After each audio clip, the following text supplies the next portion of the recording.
اعوذ باللہ من الشیطان الرجیم بسم اللہ الرحمن الرحیم حامیم تنزیل الکتاب من اللہ العزیز الحکیم صدق اللہ العظیم۔ پارہ 26 سورہ احقاف کی یہ پہلی آیت ہے۔ آج 26ویں پارے کی آپ حضرات کے سامنے تفسیر کا ارادہ ہے اور اس کا خلاصہ پیش کیا جائے گا انشاءاللہ۔ 26ویں پارے کی اس پہلی آیت میں اللہ تبارک و تعالیٰ نے یہ بتایا کہ قرآن پاک اللہ تبارک و تعالیٰ کی طرف سے نازل کیا گیا ہے، جو غالب ہے اور حکمت والا ہے۔ پھر آگے اللہ تبارک و تعالیٰ نے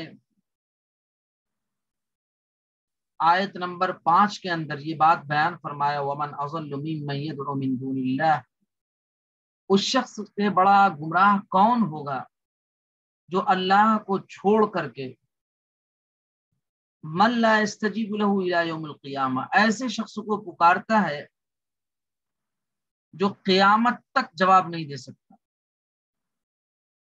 وہم عن دعائہم غافلون، اور جن کو ان کی پکار تک کی خبر نہیں۔ بہت سے لوگ بتوں کی پوجا کرتے ہیں تو بتوں کے سامنے وہ قیامت تک پکارتے رہیں، ان کی پوجا کرتے رہیں، لیکن وہ سننے والے نہیں ہیں۔ تو اس میں توحید کی دعوت دی گئی کہ اللہ تبارک و تعالیٰ کی وحدانیت کو مانا جائے اور صرف اللہ تبارک و تعالیٰ کو ہی اپنا مالک و خالق مانا جائے۔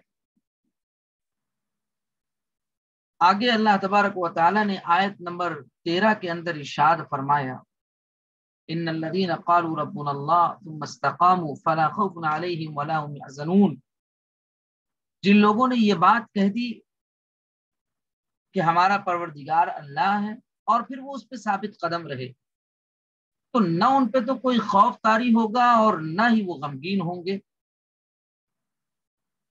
یعنی مرتے دم تک وہ ایمان پہ ثابت قدم رہیں گے اور ایمان کے تقاضوں پہ عمل کرتے ہیں۔ اسی طریقے سے اللہ تبارک و تعالیٰ نے آگے کی آیت میں والدین کے ساتھ حسن سلوک کے بارے میں بیان فرمایا ہے، اور آیت نمبر 21 میں اللہ تبارک و تعالیٰ نے قوم عاد کا ذکر فرمایا، وَاذْكُرْ أَخَا عَادٍ،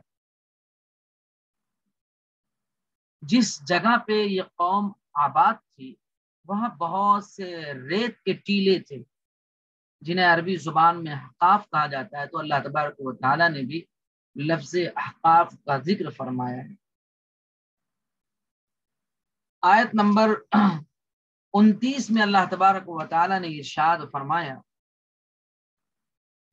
وَإِذْ صَرَفْنَا إِلَيْكَ نَفْرًا مِنَ الْجِنِّ يَسْتَمِعُونَ الْقُرْآنَ، کہ اور اے پیغمبر یاد کرو جب ہم نے جنات میں سے ایک گروہ کو تمہاری طرف متوجہ کیا کہ وہ قرآن سنیں، فَلَمَّا حَضَرُوهُ قَالُوا أَنصِتُوا، چنانچہ جب وہ وہاں پہ پہنچے تو انہوں نے ایک دوسرے سے کہا کہ خاموش ہو جاؤ، فَلَمَّا قُضِيَ وَلَّوْا إِلَىٰ قَوْمِهِمْ مُنذِرِينَ، جب قرآن پڑھا جا چکا تو وہ اپنی قوم کے پاس انہیں خبردار کرتے ہوئے واپس پہنچے۔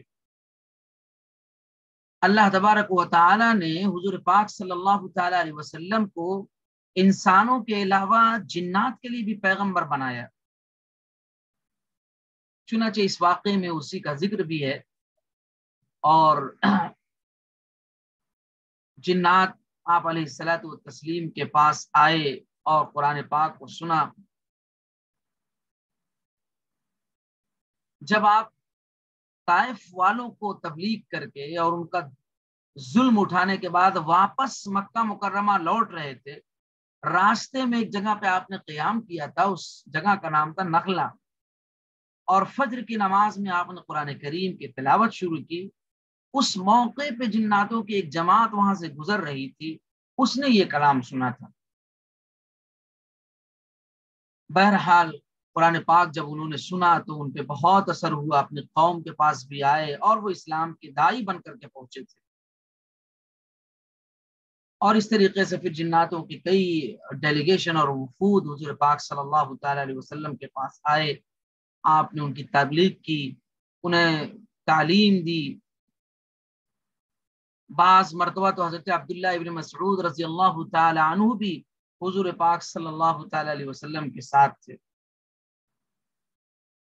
آگے سورہ محمد شروع ہو رہی ہے. سورہ محمد، اس میں کچھ جنگ کا بھی ذکر ہے، جہاد کا بھی ذکر ہے. دراصل یہ سورہ جنگ بدر کے بعد نازل ہوئی ہے، اور یہ وہ وقت تھا جب عرب کے کفار مدینہ منورہ کی جو ابھرتی ہوئی اسلامی حکومت تھی اس کو کسی طریقے سے ٹاپل کرنا چاہتے تھے، اس کو کسی شکل سے ڈیمولش اور ڈیفیٹ کرنا چاہتے تھے، اور ان کی یہ کوششیں چل رہی تھی. اس لیے ایسے موقع پہ اس سورت کا نزول ہوا ہے. اس میں منافقین کی مذمت بھی کی گئی ہے. جنگ کے دوران جو گرفتار ہوتے ہیں، وار پریزنر سے جن کو کہتے ہیں، ان کے ساتھ کس طریقے سے اسلام نے ٹریٹ کیا ہے اور کیسا معاملہ انجام دیا ہے اس کو بھی ذکر فرمایا ہے.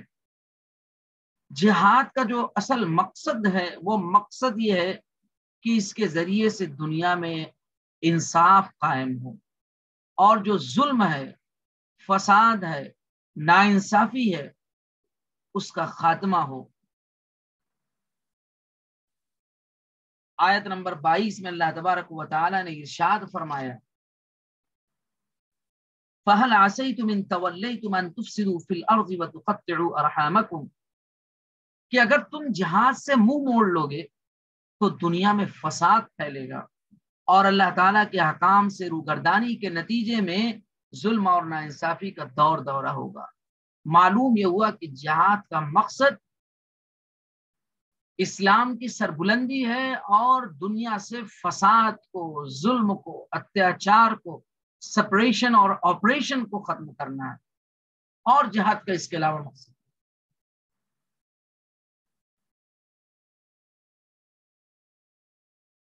آیت نمبر 35 میں اللہ تبارک و تعالی نے ارشاد فرمایا فَلَا تَهِنُوا وَتَدْعُوا إِلَى السَّلْمِ، لہذا اے مسلمانوں تم کمزور پڑ کر کے صلح کی دعوت نہ دو، تم ہی سربلند رہو گے. وَأَنْتُمُ الْأَعْلَوْنَ وَاللَّهُ مَعَكُمْ وَلَن يَتِرَكُمْ أَعْمَالَكُمْ، اور اللہ تمہارے ساتھ ہے، تمہارے اعمال کو ہرگز برباد نہیں کرے گا. مطلب اس کا یہ ہے کہ بزدلی کی وجہ سے دشمن سے کبھی صلح مت کرو، ان کو صلح کی دعوت مت دو. تو بزدلی کی وجہ سے صلح نہیں. اس لیے اسلام نے ہمیشہ بہادر بننے کی بات کہی تاکہ ظلم کا خاتمہ ہو، ظالم کو ظلم سے روکا جائے، اتیاچاروں کو اتیاچار سے روکا جائے، انیائے کرنے والوں کو انیائے سے روکا جائے، اور پوری دنیا میں نیائے کا سندیش، میسج آف جسٹس پریویل کرے. اب آگے سورہ فتح شروع ہو رہی ہے. سورہ فتح میں صلح حدیبیہ کا بیان ہے.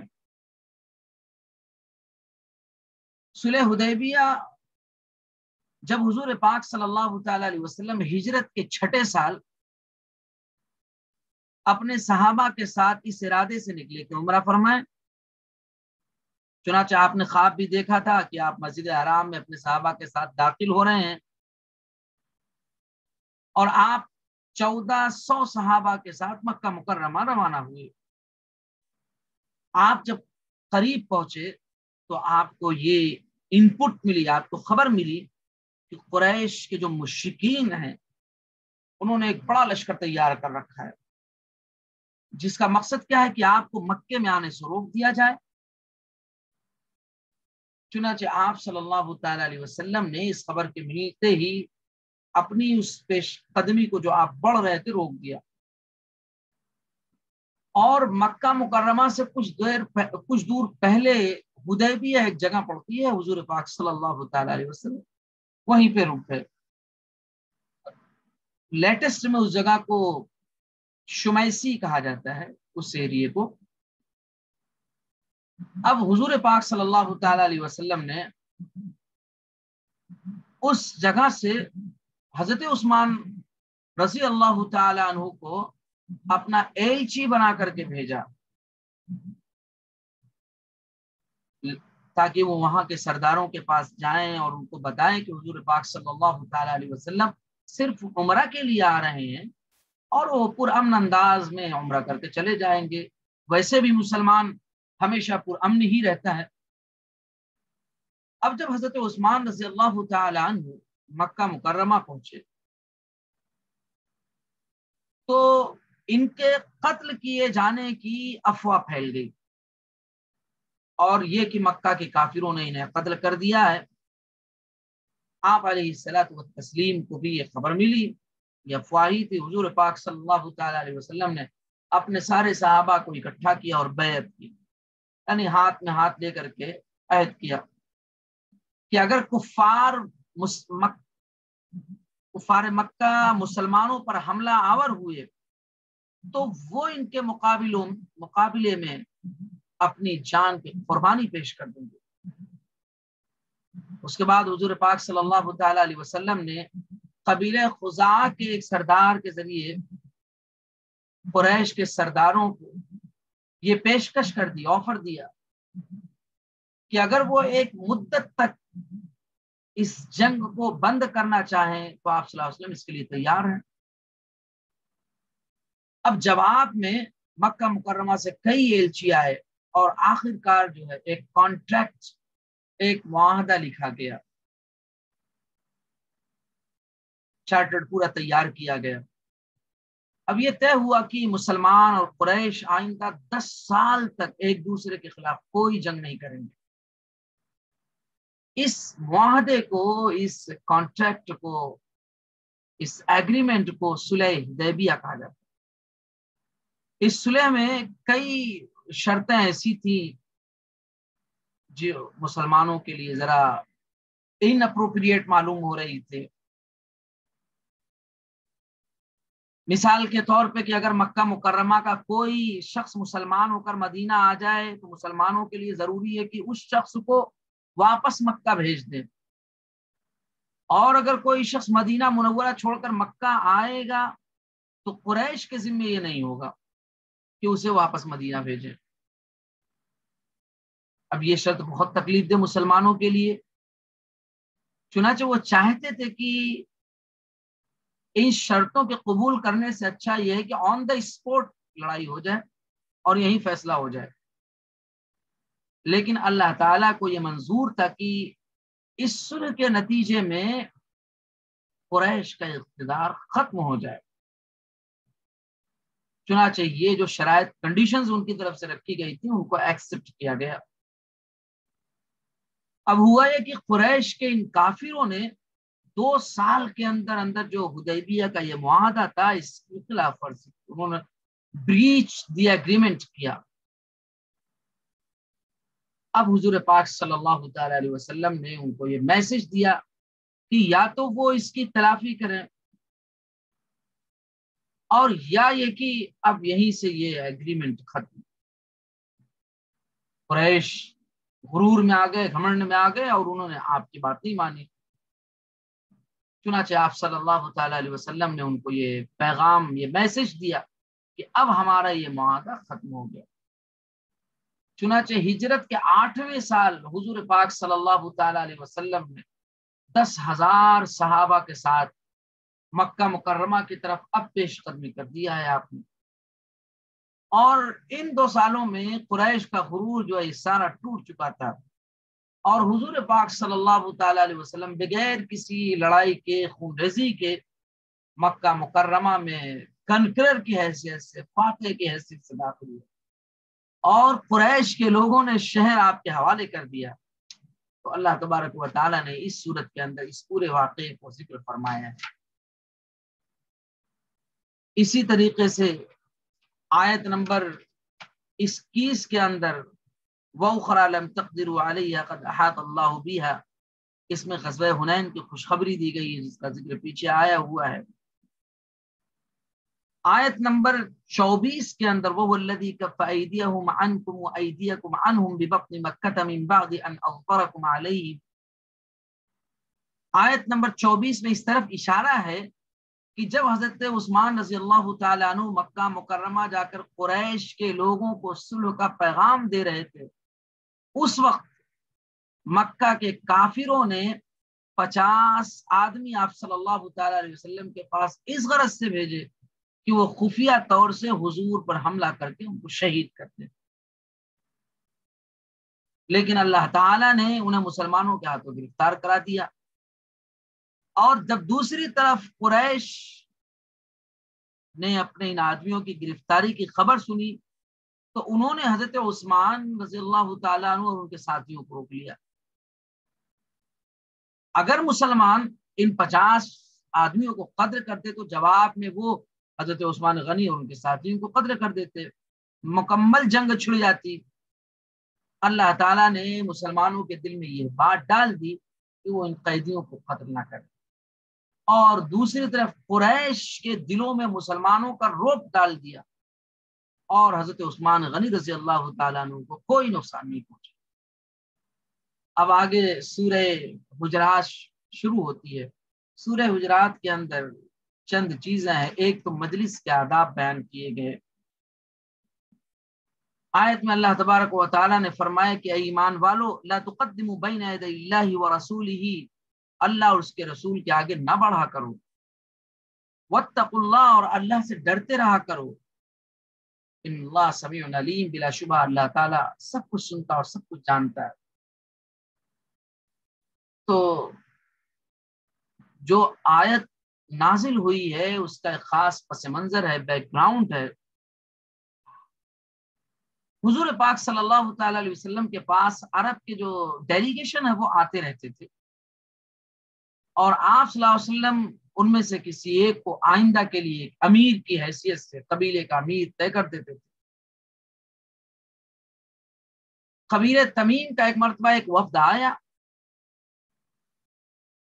ابھی آپ نے ان میں سے کسی کو اپنا امیر نہیں بنایا تھا، لیکن آپ کی موجودگی میں حضرات شیخین یعنی حضرت ابو بکر رضی اللہ تعالی عنہ اور حضرت عثمان اور حضرت عمر رضی اللہ تعالی عنہ، یعنی حضرت ابو بکر رضی اللہ تعالی عنہ اور حضرت عمر رضی اللہ تعالی عنہ نے یہ مشورہ کیا کہ ان میں سے کس کو امیر بنایا جائے۔ تو حضرت ابو بکر رضی اللہ تعالی عنہ نے ایک نام لیا اور حضرت عمر رضی اللہ تعالی عنہ نے دوسرا،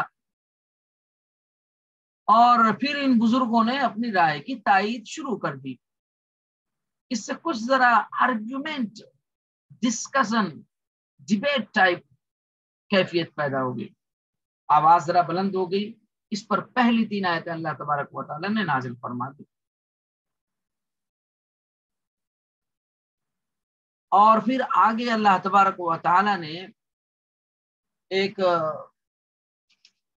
بات یہ بیان فرمائی کہ بغیر کسی تحقیق کے کسی خبر پہ اعتماد نہ کیا جائے۔ وَاعْلَمُوا یا ایھا الذین آمنوا ان جاءکم فاسق بنبأ فتبینوا، کہ ایمان والو اگر کوئی فاسق تمہارے پاس کوئی خبر لے کر کے آئے تو اچھی طرح تحقیق کر لیا کرو۔ ویریفیکیشن ضروری ہے، کسی بھی نیوز کا ویریفیکیشن ضروری ہے۔ Without verification it should not be forwarded. کچھ بھی خبر آئی تو اس کو سوشل میڈیا پہ، واٹس ایپ پہ اس کو آگے بڑھا دیا۔ ویریفیکیشن کر لینا چاہیے، تحقیق کر لینا چاہیے کہ ہاں معاملہ کیا۔ اسی طریقے سے اللہ تبارک و تعالی نے آیت نمبر 9 کے اندر صلح کی بات کہی ہے کہ مظلوم کو حق دلاؤ، اور بدگمانی اور غیبت سے بچنے کے لیے آگے اللہ تبارک و تعالی نے دوسری آیت میں بیان فرمایا ہے۔ اس لیے مسلمان سے کوئی معاملہ ہو جائے تو وجہ فساد ختم کر کے صلح کرنا چاہیے، اور ایسے ہی کسی مسلمان کو ایک مسلمان کی غیبت نہیں کرنی چاہیے۔ یہ بڑی چیز ہے۔ آگے سورہ قاف شروع ہوتی ہے۔ سورہ قاف کے اندر اللہ تبارک و تعالی نے بہت اہم چیزوں کی طرف توجہ دلائی۔ اس صورت میں جو بنیادی چیز ہے وہ آخرت کا اس بات ہے، مرنے کے بعد کی زندگی کی بات ہے، معاد کی زندگی کی، بعد الموت اور بعد البعث کی زندگی ہے۔ عقیدہ آخرت یہ اسلام میں بڑی اہمیت کا حامل عقیدہ ہے، اور اسی عقیدے سے انسان کے فعل میں، اس کے قول میں ذمہ داری کا احساس پیدا ہوتا ہے، اور یہی عقیدہ دل میں جب پیوست ہو جاتا ہے تو ہر شخص نیک کام کرتا ہے۔ سورہ قاف کی خاصیت یہ بھی ہے کہ حضور پاک صلی اللہ تعالی علیہ وسلم فجر اور جمعہ کی نماز میں اس کی تلاوت فرماتے ہیں۔ اللہ تبارک و تعالی ہمیں بھی اور آپ حضرات کو بھی مرنے کے بعد کی جو زندگی ہے، بعث بعد الموت کی، اس پر صحیح ایمان رکھنے والا بنائے، اور آخرت کی اللہ تبارک و تعالی ہم لوگوں کو تیاری کرنے والا بنائے۔ وآخر دعوانا الحمد للہ رب العالمین۔